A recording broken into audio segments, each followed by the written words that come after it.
Oi, gente, então dando continuidade aqui, né, ao que já foi dito e ao que vai ser dito aqui também. Aqui a gente vai estar vendo, sou Yasmin, né? Aqui a gente vai estar vendo a aplicação em imagens digitais, né? Porque pegamos um artigo, né? Esse artigo mostra a aplicação da lei de Benford em vídeos digitais. Eu vou estar dando uma passada aqui nas imagens digitais, depois vocês vão entender por que as imagens digitais e o motivo dos vídeos e o que é isso. Tem semelhante.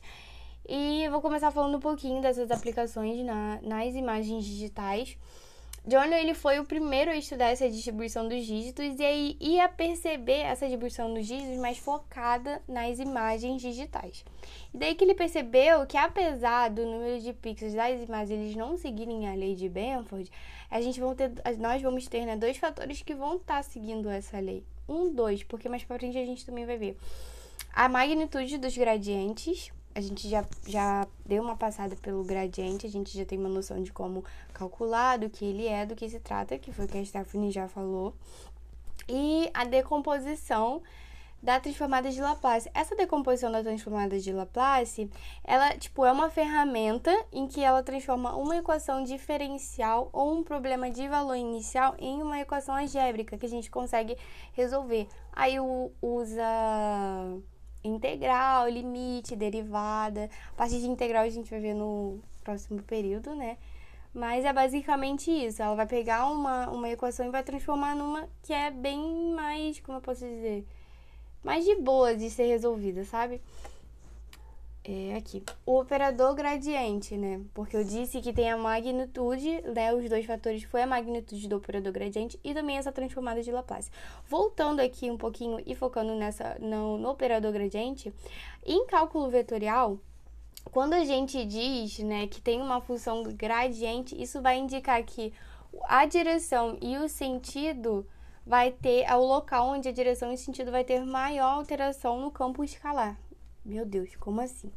Olha só, um exemplo, que eu acho que com exemplo tudo fica mais aberto pra gente entender.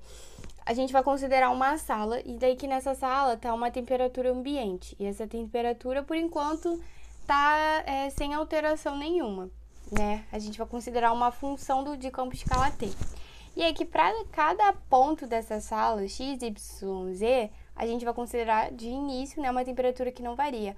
Porém, o gradiente dessa minha função t, ele vai, quando a minha temperatura começar a aumentar, ele vai indicar os pontos ali onde eu tive maior alteração, onde ela vai aumentar mais rapidamente, menos, entendeu? Ele vai indicar onde eu tive a maior alteração nessa minha temperatura. E é isso que ele vai fazer aqui, basicamente, nas imagens digitais.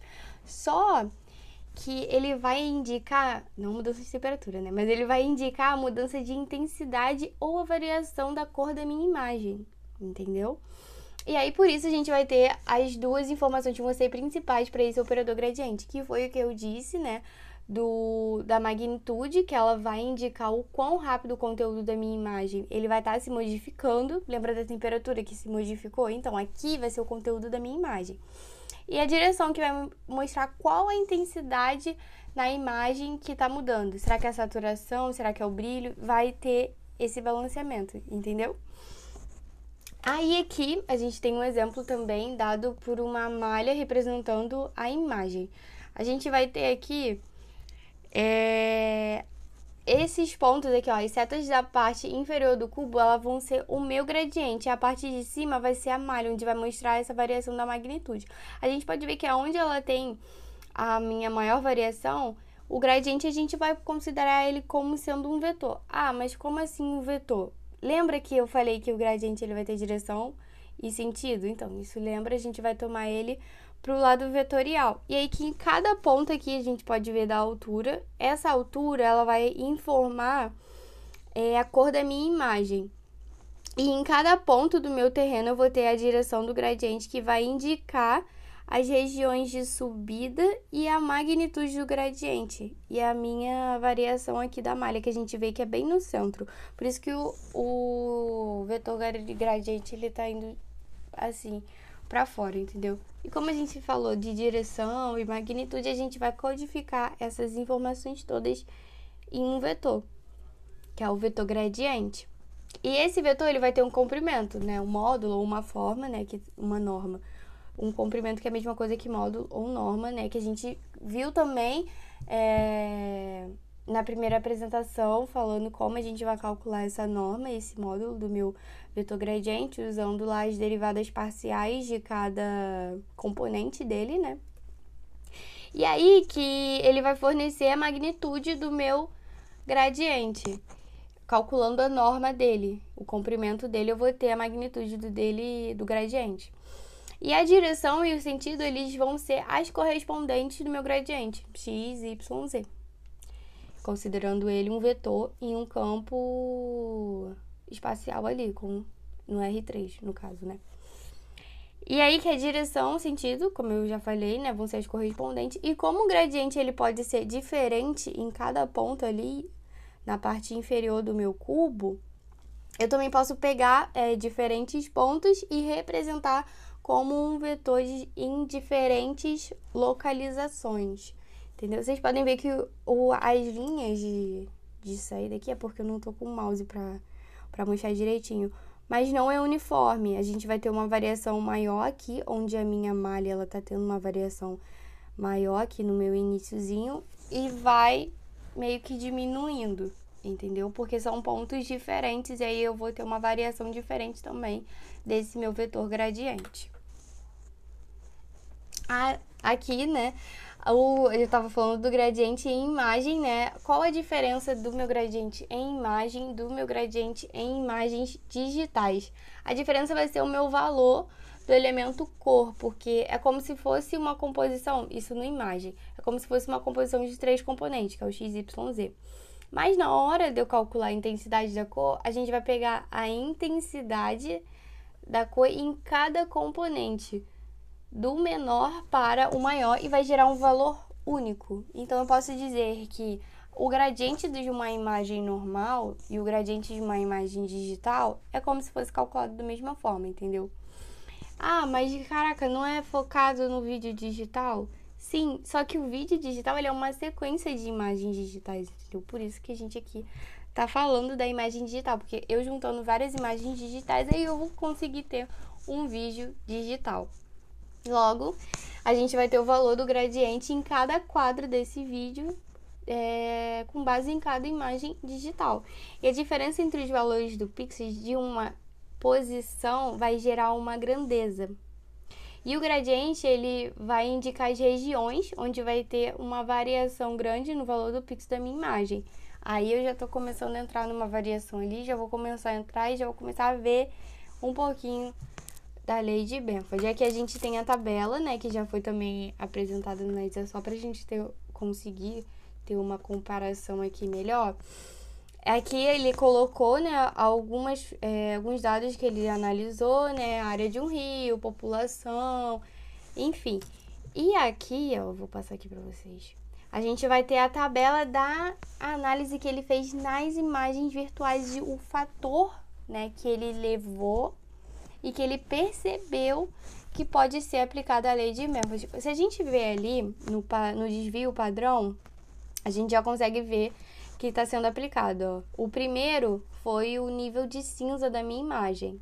Aí eu já tive uma variação mínima, uma variação máxima, e o meu desvio padrão a gente já pode ver que está na casa ali dos 30. E deixa eu ver se eu consigo voltar. Aqui, voltei. E se eu pegar também aonde aplica a lei de Benford, aqui na outra tabela, a gente também vai ver que começa ali meio que na casa dos 30. Aí depois ele pega o gradiente, calcula a norma do meu gradiente. Aqui ele está calculando a norma, que a gente viu também com a Stephanie como calcula. Ele calcula a norma do meu gradiente, pega o valor mínimo, o valor máximo e a gente já vai ter o desvio padrão. Aqui ele vai aplicar a transformada de Laplace, que eu defini também no início da apresentação. Ele aplica no nível 1, no nível 0, 1 e 2. E ele também vai ver que o desvio padrão também vai estar seguindo essa lei de Benford. Então, ele pega esses dados, analisa na minha imagem digital e ele vê que está seguindo uma sequência conforme a lei de Benford. Show? Aí é que a gente vai ter... Ah, tá, tem que falar a base estatística, né? Ele fez isso com uma base de dados em 211 imagens, né?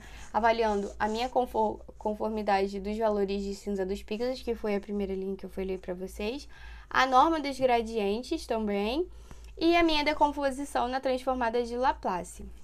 Deixa eu dar uma voltinha aqui. E esse conjunto, né, de informações e de análises que ele fez foi em vídeos aleatórios, entendeu? Avaliando os percentuais em cada algoritmo na primeira posição, principalmente das normas dos reagentes, que ele percebeu que realmente estava seguindo essa lei de Benford. Aqui eu também coloquei um outro exemplo, para a gente também ter uma noção, é a média das frequências encontradas para o primeiro dígito.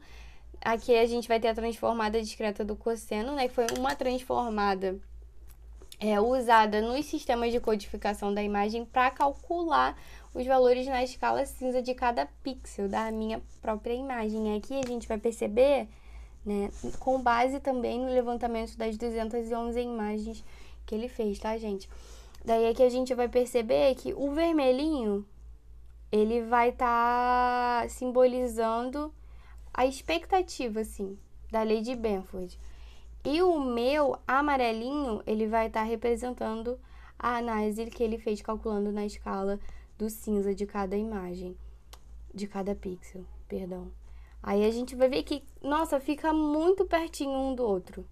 Ali no 5 praticamente junta, né? É quase a mesma coisa no 5 ali olhando. Mas a gente pode ver que é praticamente bem pertinho um do outro. Aí a gente vê que realmente tem como aplicar a lei de Benford nessa observação que ele fez. Aí acabou. É só isso, né? Finalizando aqui esse segundo bloco. A gente viu, né? Vou fazer um pequeno resuminho.